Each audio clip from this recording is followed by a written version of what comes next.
अस्सलाम वालेकुम। Bacterial reproduction continue हम करेंगे। हमने वहां आपको पहले ही बोला था उस लेक्चर में कि बैक्टीरिया में सेक्सुअल रिप्रोडक्शन इज एब्सेंट, लेकिन यहां हमने फिर से टाइटल दिया है सेक्सुअल रिप्रोडक्शन। पहले मैं क्लियर करूं, गेमेट फॉर्मेशन, गेमेटिक फ्यूजन और हैप्लॉइड डिप्लॉइड सेल्स का होना जो करेक्ट फीचर्स हैं सेक्सुअल रिप्रोडक्शन के, यानी गेमेट बनना, गेमेट्स का फ्यूज होना, हैप्लॉइड गेमेट होना, उन वो जो फ्यूज हो जाएंगे तो एक डिप्लॉइड सेल जाइगोट बनना, फिर वही डेवलप होके बनता है नया लिविंग बीइंग। ये सब चीजें एब्सेंट होती है बैक्टीरिया में, तभी हम कहते हैं there is no sexual reproduction. लेकिन एक चीज बैक्टीरिया में होती है, दैट इज जेनेटिक रिकॉम्बिनेशन। ये होता है, बाकी तभी हम गेमेट फॉर्मेशन नहीं, गेमेटिक फ्यूजन नहीं, हैप्लॉइड डिप्लॉइड स्टेजेस नहीं होते हैं बैक्टीरिया में, लेकिन वहां हो जाता है जेनेटिक रिकॉम्बिनेशन। और जो जेनेटिक रिकॉम्बिनेशन है, it can occur by any of the following, by transformation, by conjugation और बाय ट्रांसडक्शन। थोड़ा मैं पहले समझाऊंगा जेनेटिक रिकॉम्बिनेशन क्या चीज है। देखिए, अगर हम मानते हैं हमारे पास एक पेरेंट है ए पेरेंट, दूसरा है बी पेरेंट, हम मान के चलते हैं जो ए का गेमेट है, ए के पास जीन्स है पी क्यू आर, अब ये जीन्स के गेमेट में आ गई P Q R genes. B जो है उसके पास उसके सेल्स में जीन्स है एक्स वाई जेड, तो इसके गेमेट में जीन्स आ गए एक्स वाई जेड। अब जब ये दो गेमेट फ्यूज हो जाएंगे, यहां जाइगोट बनेगा, तो इस जाइगोट में जो ए के गेमेट से आए थे जीन पी क्यू आर वो भी होंगे, और जो बी गेमेट से आए थे एक्स वाई जेड वो भी होंगे। यानी इस जाइगोट में पी क्यू आर भी है, एक्स वाई जेड भी है, means we have got new combination of genes. इसी को हम नाम बोलते हैं जेनेटिक रिकॉम्बिनेशन। ये होता है सेक्सुअल रिप्रोडक्शन में। लेकिन यहां पे सेक्सुअल गेमेट बनते हैं, गेमेट फ्यूज होते हैं, हैप्लॉइड प्रेसिड्स हैं, लेकिन स्टिल होता है, स्टिल हमें बनते हैं न्यू कॉम्बिनेशन ऑफ जीन्स। तभी हम कहते हैं इन बैक्टीरिया दो sexual reproduction is absent, there occurs genetic recombination and it can occur by the following. Number first है ट्रांसफॉर्मेशन। हम इस पे आते हैं। जो ट्रांसफॉर्मेशन है, पहली बात याद रखें, it was discovered by Frederick Griffith in 1928। इस प्रोसेस में क्या होता है?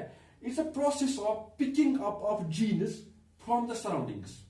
बैक्टीरिया क्या करता है, जो इसके सराउंडिंग्स में, इसके एनवायरनमेंट में कुछ जीन्स अगर पड़े होते हैं, वो इन जीन्स को पिक करता है। ये इन जीन्स को पिक करता है और उनको इन जीन्स को इंटीग्रेट करता है, इनको ये मिलाता है अपने जीनोम के साथ, अपने जीन्स के साथ। इसी प्रोसेस को picking up of genes from the surrounding and incorporating these picked up genes into its own genome, इसी प्रोसेस को हम नाम बोलते हैं transformation.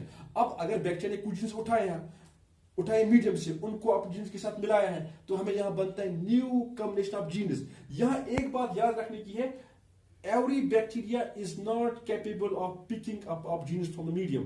Only certain bacteria can do it, and these bacteria are known as competent, and the property is known as competence. यहाँ एक बात और ऐड करने की है, एक बात और याद रखने की है इस ट्रांसफॉर्मेशन में। जो बैक्टीरिया होते हैं, bacteria picks up genes of either of the same bacteria or of the allied bacteria. I'm repeating it.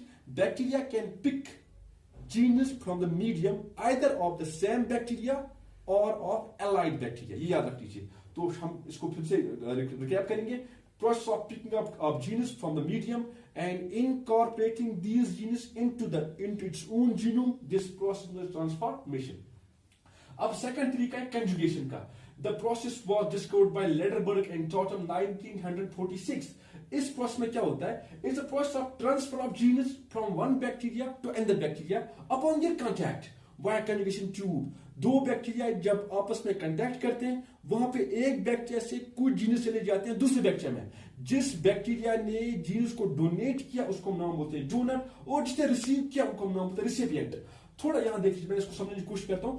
हमने सेल स्ट्रक्चर में ऑलरेडी एक चीज बताई है, हमने कहा है कुछ बैक्टीरिया को होते हैं एक्स्ट्रा क्रोमोसोमल डीएनए सेगमेंट को बोलते हैं प्लाज्मिड्स, और कुछ को नहीं होते हैं। अब जिनके पास प्लाज्मिड होते हैं उनको अक्सर होता है एक और चीज को बोलते हैं पिला, यहाँ पे नीचे या बाहर की ओर होता है एक, उसको पिन लाइक स्ट्रक्चर अटैच, उनको बोलते हैं पिला या सेक्स पिला। यहाँ पे देखिए, ये डोनर इफेक्ट है, इसके पास न्यूक्लियोइड है, ये प्लाज्मिड, ये पिला है, यहाँ पे 1 2 3 4। ये दूसरा बैक्टीरिया, इसके पास प्लाज्मिड नहीं है, सिर्फ न्यूक्लियोइड है और पिलाई भी नहीं है।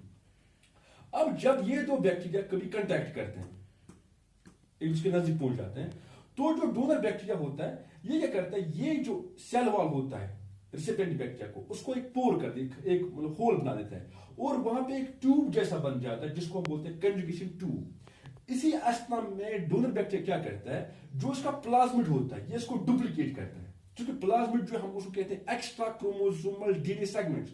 न्यूक्लियोइड में भी डीएनए यानी जीनस है, प्लाज्मिड में भी और जीनस है। अब जो प्लाज्मिड वाले जीनस है अपने प्लाज्मिड की दूसरी कॉपी बनाता है, और अब जो दूसरी कॉपी इस प्लाज्मिड की बन गई उनमें से अब एक कॉपी जो है वो ट्रांसफर हो जाती है दूसरी बैक्टीरिया में यानी रिसेप्टेंट बैक्टीरिया में वाया दिस कंजुगेशन ट्यूब। अब जब इनका कांटेक्ट, जब ये एक दूसरे अलग हो जाते हैं, when they lost their contact, ये अलग हो गया, ये अलग हो गया, तो अलग होके जो रिसिपिएंट बैक्टीरिया था हमारे पास, उसके पास प्लाज्मिड आ जाता है और बाहर से इसको आ जाते हैं पिलाई, यानी अलग होके वो भी अब बनेगा डोनर, वो अब किसी और को डोनेट कर सकता है ये जीनस। तो ये प्रोसेस जहां पे ट्रांसफर ऑफ जीनस हो from one bacteria to another bacteria upon their contact through conjugation tube, इस प्रोसेस को हम नाम बोलते हैं conjugation. Genetic recombination that occurs in bacteria is transduction. The process of transduction was discovered by Zinder and Lederberg in 1952.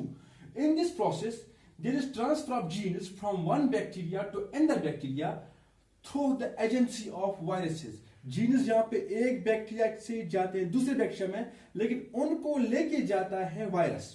देखिए कैसे होता है ये। आप मान चले ये यहां पे हमारे पास एक बैक्टीरिया है, इसके अपने जीन्स हैं ABCDE। इस बैक्टीरिया को अटैक किया एक वायरस ने जिसके जीन्स थे 1 2 3। अब जैसे ही वायरस अटैक करता है तो इसके जीन्स जो 1 2 3 है वो इस सेल बैक्टीरिया सेल के अंदर आ जाते हैं। अब यहां पे जो ये 1 2 3 जीन्स, वायरस के जीन्स ये बैक्टीरिया के अंदर आ गए, ये खुद को इंटीग्रेट करते हैं with the genome of bacteria. अब यहां पे ऐसी सिस्टम हो गई ABCD और 1 2 3 इकट्ठे आ गई। लेकिन वायरस की खुसूसियत है, वायरस के जीन्स जब किसी भी सेल के अंदर होते हैं ये इस सेल को अपना काम करने से रोकते हैं और इस सेल को मजबूर करते हैं कि वो अब वायरस वाला काम करे। यानी बैक्टीरिया सेल जो है अपना काम कर रहा था बैक्टीरिया वाला काम, वो काम अब नहीं करेगा बल्कि ये काम करेगा अब वायरस वाला। अब जब ये चीज यहाँ पे आ गई है तो यहाँ पे कुछ नए प्रोटीन्स बन रहे हैं। यहाँ पे ये प्रोटीन्स या ये मैं कहूंगा कि खुद को इस दौरान ये डीएनए खुद को डुप्लीकेट करता है और इस दौरान बनाता है ये bacterial proteins, sorry viral proteins बनाता है। जब ढेर सारे वायरल प्रोटीन्स इस बैक्टीरियल सेल में बन जाते हैं, यानी ढेर सारे वायरस पार्टिकल्स इस बैक्टीरियल सेल में बन जाते हैं, एक टाइम आता है the cell gets bursted. The cell gets bursted to release new viruses. Suppose यहाँ पे हम मान के चले ये नए वायरस पार्टिकल्स बन रहे थे, अब ऐसे जब बहुत सारे बने तो ये सेल जो यहाँ पे बर्स्ट हो जाएगी। सेल मैं कहूँ यहाँ पे हम लिखूंगा इसकी बर्स्टिंग हो गई इस सेल की। अब इसने रिलीज किए नए वायरसेस। अब जो यहाँ पे नए वायरसेस होते हैं जरूरी नहीं है कि इस वायरस को अपने सारे ऑर्गेनल जीन हो। सपोज यहाँ मैंने दिखाई 3 वायरस, एक के पास जीन है 1 2 और A। 1 2 इसके अपने जीन है, लेकिन A जो जीन इसमें है वो बैक्टीरिया के जीन आया है। यहां पे दूसरा वायरस के पास हमने जीन रखा है 1 BC, तो BC इसके अपना जीन नहीं है, सिर्फ इसको 1 अपना जीन है। यहां पे लिखा है बैक्टीरिया, यहां पे लिखा है वायरस के जीन 1 2 3, इसके तीनों अपने जीन है क्योंकि हमने स्टार्ट किया था 1 2 3 से।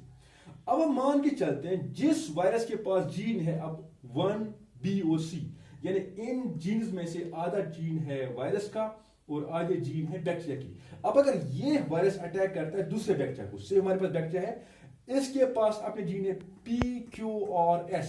अब इसको अटैक करता है ये वायरस जिसके पास जीन्स है 1 BC।